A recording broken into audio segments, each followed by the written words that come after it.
Lord, take now your imperfect servant and use to preach your perfect word, Spirit of the living God. Fall fresh on us in Jesus' name. Amen. In the book of Exodus, the first chapter, verses 10 through 12, in the New Living Translation of the Bible, you will find recorded these words. We must make a plan to keep them from growing even more. If we don't, and if war breaks out, they will join our enemies and fight against us. Then they will escape from the country. So the Egyptians made the Israelites their slaves. They appointed brutal slave drivers over them, hoping to wear them down with crushing labor.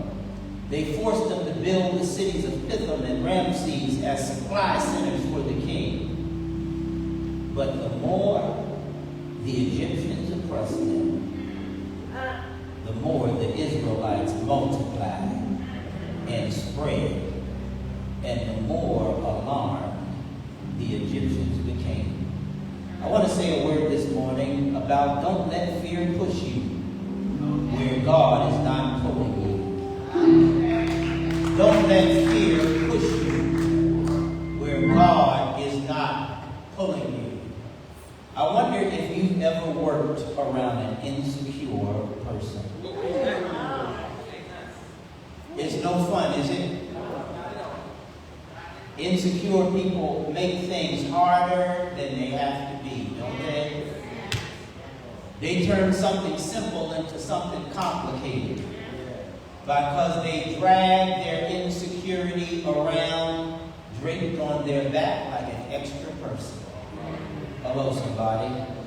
Am I right about it?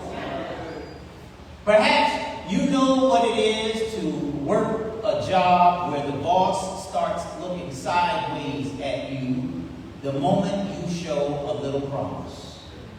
You come in early, you stay late, you give your best ideas in the meeting, and instead of celebrating your growth, they start feeling threatened by you. Suddenly, every suggestion you make feels like a challenge. Every compliment you receive feels like a competition. And that's the exhausting part of insecurity, that it makes you feel like your growth is a threat when it's actually a gift. Are we together so far? The truth is, church, you didn't do anything wrong. But fear started writing a story in their mind. The cause of their insecurity is their fear. And fear is the root, and insecurity is the fruit. Fear is the seed, and insecurity is the weed.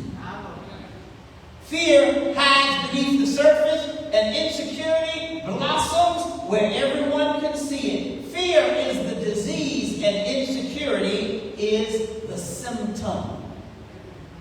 And fear devours confidence.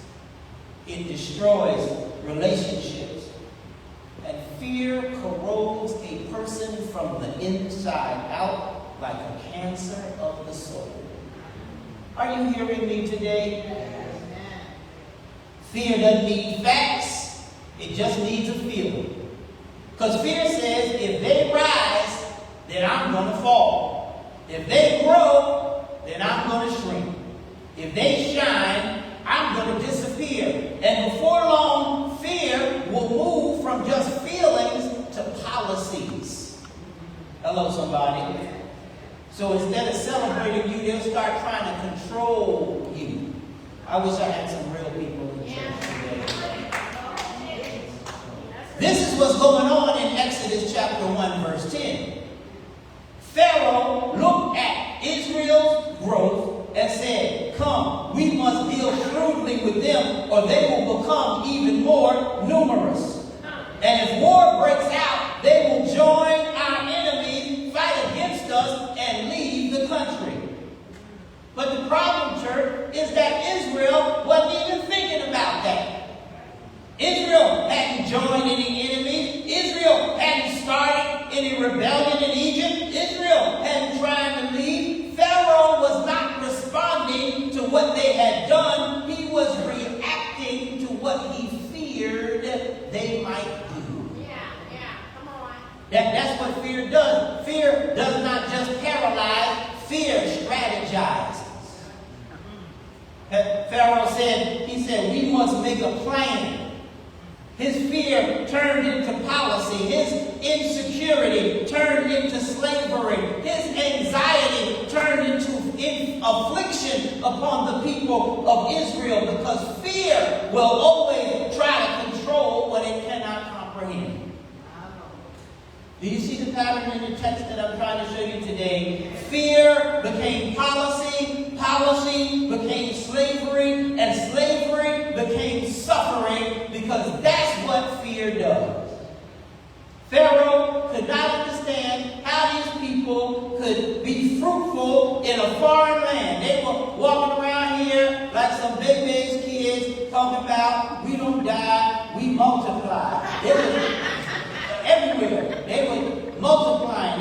They didn't have no one baby. It wasn't no China. They didn't have no one baby. They had multiple babies.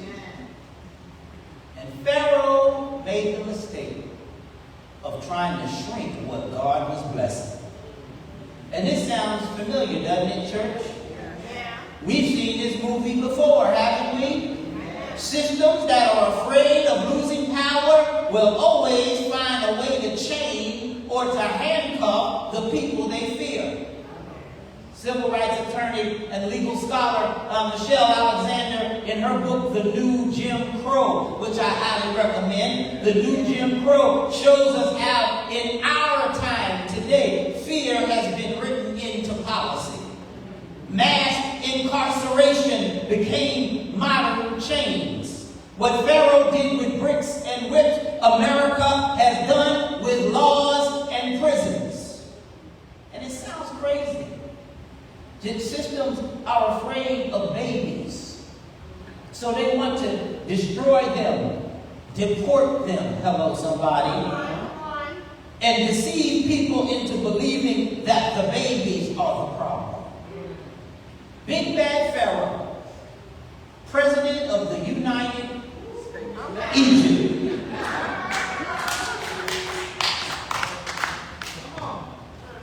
He's the leader of a system that is afraid of losing power, so he wants to chain the people he fears.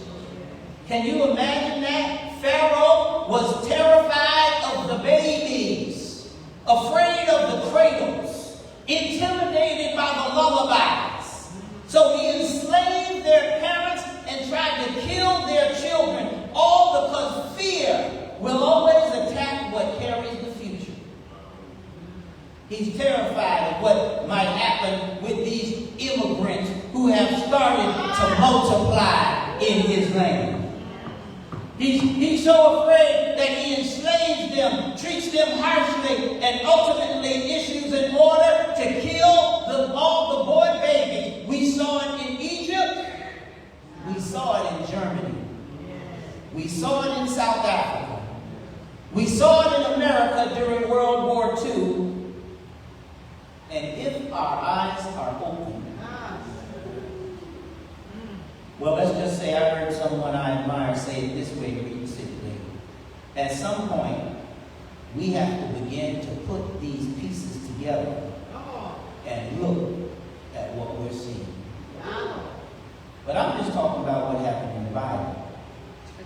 Pharaoh was wickedly insecure and dangerously fearful. And it took him down a path that he lived to regret. And I think the phrase that they use in a case like this is a cautionary tale. This story is a cautionary tale about how fear breeds manipulation and is the birthing room of bad decisions. Even in our own lives, church, fear will make us shrink back from opportunities. Fear will make us miss out on our calling. Fear will make us step away from our faith because we're trying to control what God is calling us to trust. If we tell the truth about it, it's not just Pharaoh, because some of us have let fear shrink our dreams. Some of us have let fear talk us out of going back to school, or talk us out of starting our business idea that we had, or talk us out of forgiving that person, or talk us out of trusting God with our tithe, with our 10%. Yeah, Pastor O say, yeah, yes. Fear caused us to hesitate in a season when God was pulling us forward to let our greatness run free. Yeah. Do you know, church, that fear will shrink your whole life until you are smaller than what God called you to be? But I love the way the Bible describes what happened, Sister Thornton, to the people of Israel, because Pharaoh's fear made him smaller, but it only made them bigger. Because fear creates the very thing that you're afraid of. Pharaoh said if they multiply, they might leave. And the more he tried to crush them, the more the Bible says they multiplied. So in the end, we'll get there in our Bible class, right? We'll get there. In the end, Israel left anyway, not because Pharaoh was strong, but because God was faithful.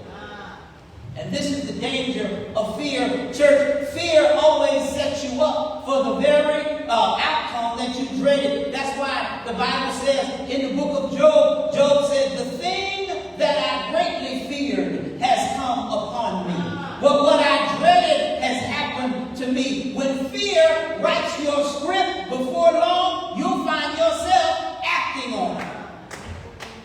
Pharaoh thought he was being wise, but his fear made him foolish.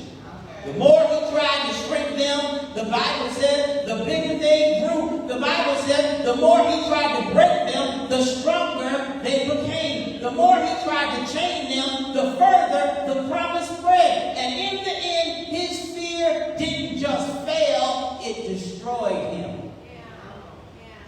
He drowned chasing the very people he was afraid of. Do you know that's the danger of fear, church? Not only will it shrink you, but it will sink you. Not only will it bind you, but it will blind you. Not only will it waste your energy, but it will wreck your destiny. Pharaoh let fear push him where God was not pulling him, and in the end, it cost him everything. The Bible says in Exodus 1:12 that the more they were oppressed, that the more they spread. And isn't that good news to church, to today, church? That what was designed to break them only built them up. That what was meant to shrink them only spread them out. The more that people who are afraid of you try to press you down, the more God will use their treachery to spread you out. Don't you know that's how the gospel spread in the first century? The early Christians, Leo, were persecuted, they were tortured, they were burned alive, but every time the enemy scattered them, they carried the name of Jesus a little bit further. The more they were pressed, the more the promise spread. And because they kept moving, because they had to keep moving, because they were being persecuted, everywhere they went, they talked about Jesus. And the good news that Jesus had come to save the world from itself spread further and further because some people were afraid what this new faith might become. What Pharaoh forgot is that fear can't cancel favor. Hello, somebody. Did I ever tell you all about the time I almost quit my job? It was because of the boss I had, Gerald. He was mean, he was nasty, and he was rude. He was. And he was one of those people who would walk past you and didn't even bother to say hello. Right? I mean, it was a thing. Everybody knew he was like that, right? Even if you were 5 feet away, and even just young, if you said hello first, he still wouldn't say hello. He was that kind of guy. He had me so frustrated. This is a true story. Nicole will tell you. He had me so frustrated, aggravated, I even took an interview at another job.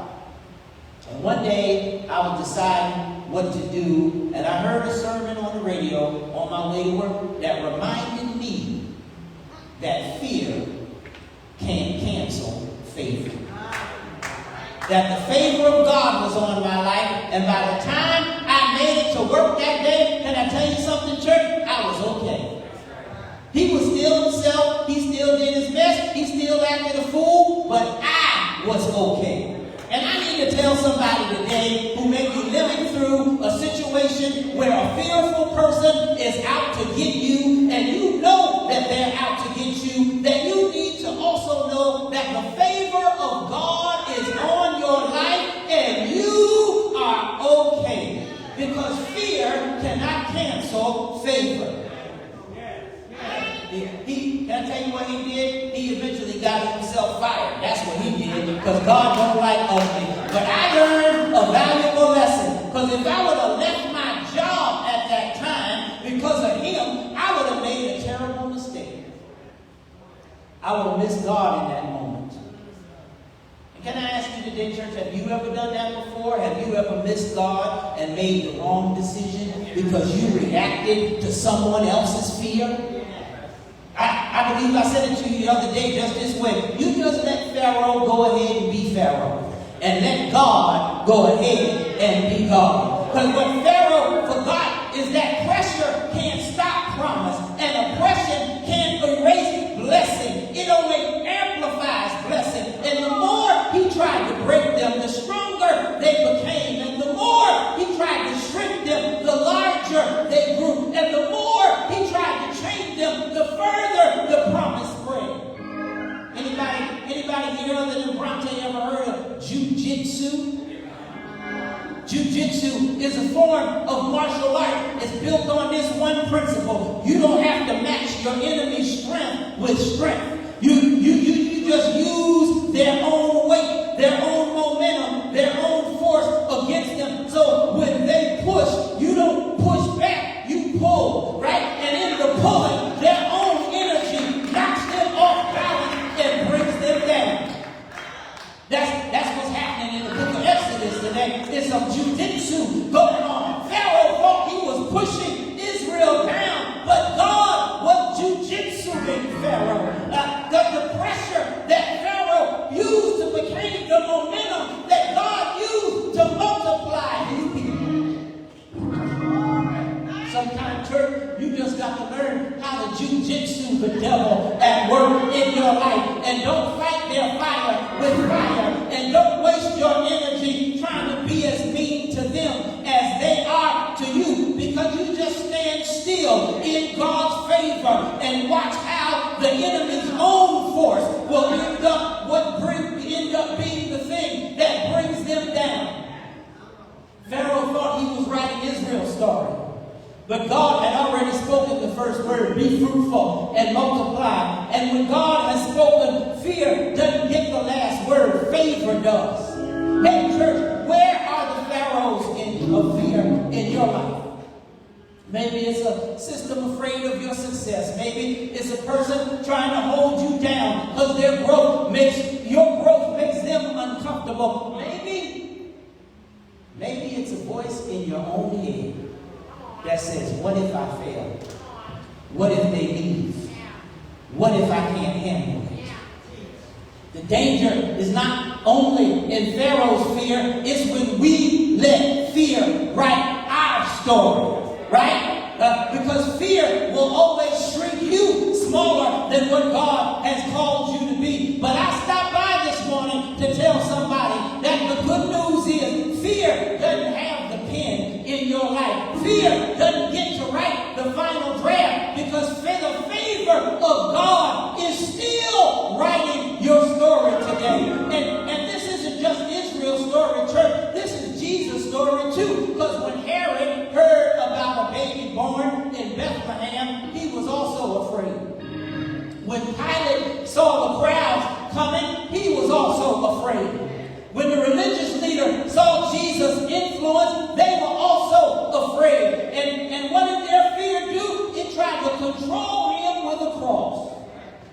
Tried to shut him up in the tomb. But the same pattern shows up again. What they feared, God fulfilled. Herod feared a king, and God gave us the King of Kings. Pilate feared an uprising, and God raised Jesus up. The leaders feared losing their place, and God gave you and I a place at the table of grace. Fear thought it had the last word in the manger.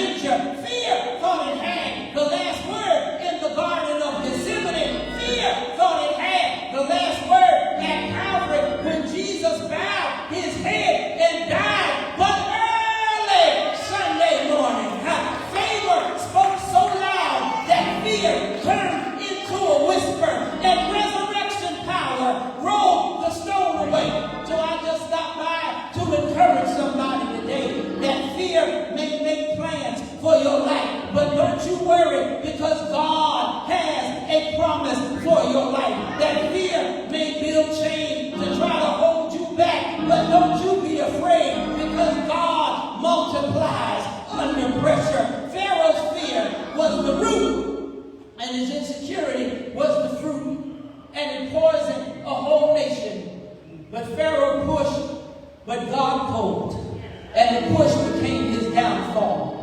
Fear may crucify Jesus, but that's all right, because God raised him on the third day. Because on Calvary, God pulled fear up by the root. Because when they nailed Jesus to that cross out of fear, what looked like defeat became deliverance. Fear planted the cross, but Calvary, but favor raised the crown. And because Jesus lives, fear can't grow in the soil of our soul anymore, because favor has the final word over our life. And you know what that's called? That's called divine jujitsu. That's God. It's when God turns the enemy's weight into your testimony. Whether it's the fear that comes from the enemy that attacks from without, or the fear that comes from the enemy at work within your own mind. Fear doesn't get the last word today, church. Favor does. Because when fear says you can't, favor says you can. When fear says it's over, favor says it's just beginning. When fear says stay small, favor says grow anyway. When fear says the grave is final, favor says I am the resurrection and the life. And I wish I had somebody in this place who could testify the way the songwriter did. I almost let go. I felt like I just couldn't take life anymore. My problems had me bound. Depression weighed me down. But he held me close so I wouldn't let go. Yeah, he kept me. God kept me. Isn't that Moses' story? Here's a little baby in a papyrus basket, turned loose in the Nile River, full of snakes, crocodiles, and deadly mosquitoes, because his mother trying to protect him from Big Bad Pharaoh, who's afraid of him. And God kept him. God protected him. God preserved him. Is there anybody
so thankful for a God who has pulled me forward, pulled me up, pulled me out. Not just one time, Colonel, but time after time. The altar is open for prayer. Nobody has to come. Everybody's welcome to come. Whosoever will, let them come. I will say yes, Lord, yes, to your will and to your way. I'll say yes, Lord, yes. I will trust you and obey. When your spirit speaks to me, when I'm hungry, and my answer will be yes, Lord, yes. Will your answer be yes today? I'll say yes, Lord, yes, to your will. Ooh, I'll say yes, Lord, yes, I will trust you. When your spirit speaks to me, and my whole heart I'll agree, and my answer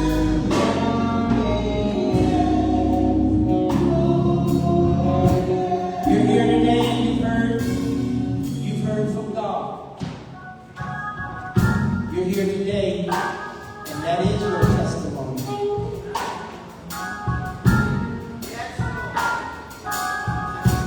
That God has, that the enemy tried to push you down, push you back, push you out, push you over to the side. But when the enemy pushed, God pulled you forward, pulled you up, pulled you in, pulled you out of some situations. If you're here today and you want to say yes to the Lord, you're here today and you want to accept Christ as your Savior. Or if you're here today not in need of a home church where you grew up, but in need of a church home where you're growing, the doors of the church are open. Come and give me your hand and give God your hand. When your spirit speaks to me, with all I agree, and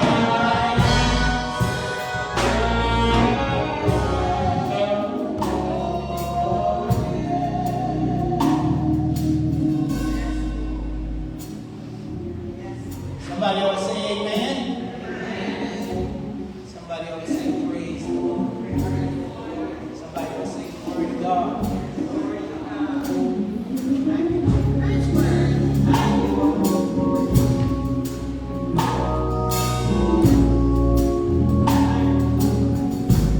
Let us stand and read our church covenant together. Here's what we agree to do. Here's what we agree.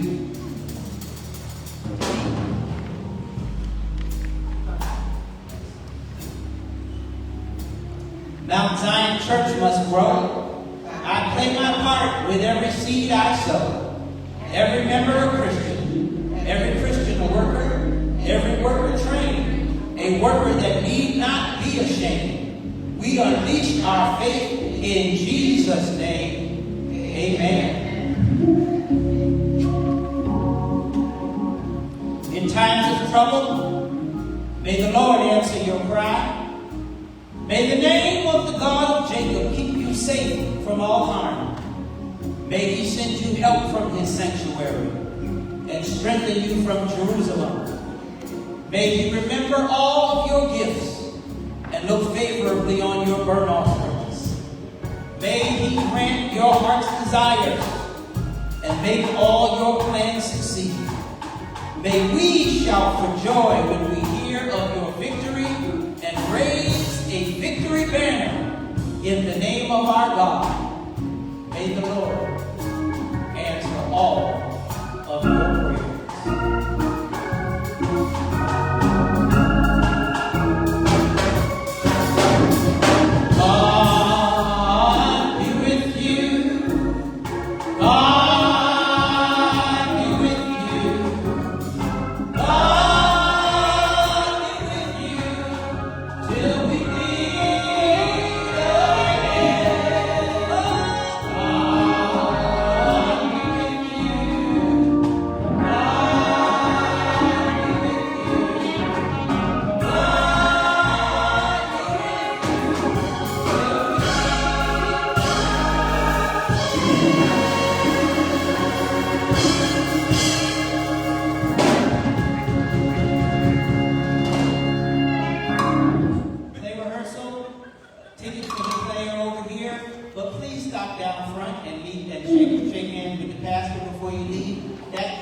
That shapes my prayer agenda for the week when I can talk to you at the end of service and know what's going on in your life. So please come down front and shake hands with the pastor before you leave.